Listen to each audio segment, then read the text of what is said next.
आमाले देखेको भूत वास्तविक सत्य घटनामा आधारित आमाको वास्तविक कथा।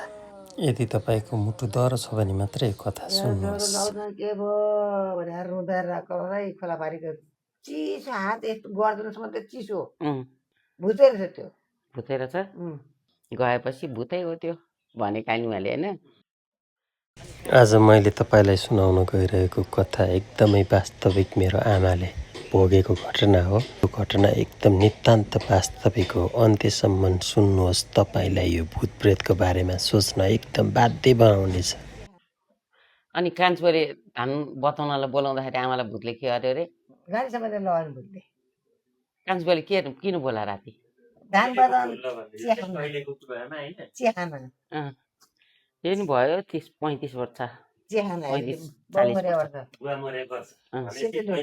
सेतो लुगा 45 सेतो लुगा थियो मेरो। अनि रम्दा सानी थिए यी घरनिर यहाँनिर खलो थियो। कान्छो गएको रम्दा सुतेर थिए नि रे भाउजू जेठो भाउजू भने हजुर भयो। अब चिया नाङ्लो लिएर आउनु भने नाङ्लो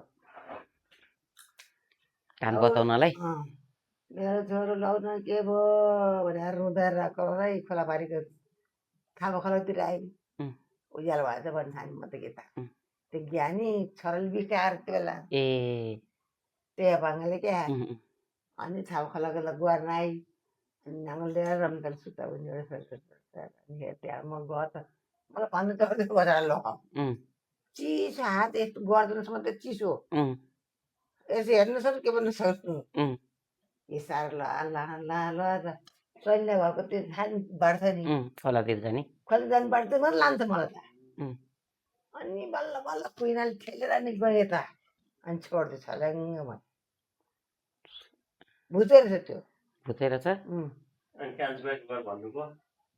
12 बजे रहेछ अरे। कति बजी? रातिको 12 बजे रहेछ अरे। धान बच्चा म त जानु पो धान म त बसिरहेँ त्यहाँबाट। पहिला पहिला त भूत आउँथ्यो कि धेरै नै। यस्तो कान्छ आइदियो भूत त्यसो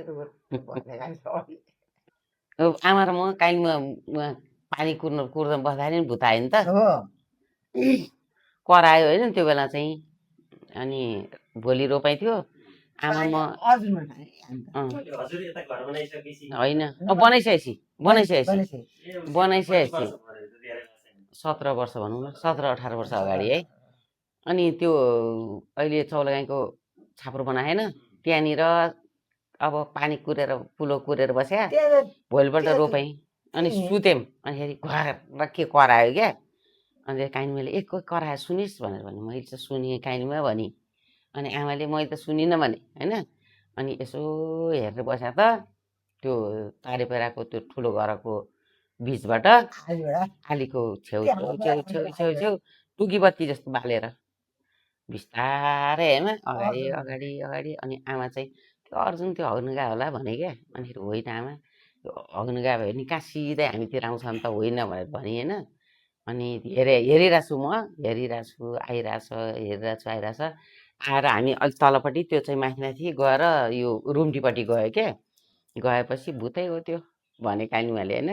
अनि फेरि त्यति बेला त हामीलाई डर नै नलाग्यो है। अनि त्यसपछि चाहिँ अब त बस्नुहुन्न अब त भूतको मुखमा परिन्छ भनेर नि हाम्रो घरमा गएर सुते है। राति नै हाम्रो घरमा गएर सुते 12 बजेपछि। अनि पछि त पानी अद्दाइ लगाइहालेछ नि।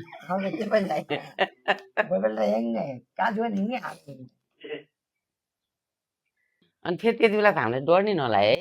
यो मेरो रहस्य नेपाल च्यानललाई लाइक सब्सक्राइब र सेयर गरेर मलाई सपोर्ट गर्नुहोस्। यस्तै पुराना कथाहरू पुराना मानिसहरूसँगका कुराकानीहरू लिएर म हजुरहरू सामु उपस्थित हुनेछु। धन्यवाद।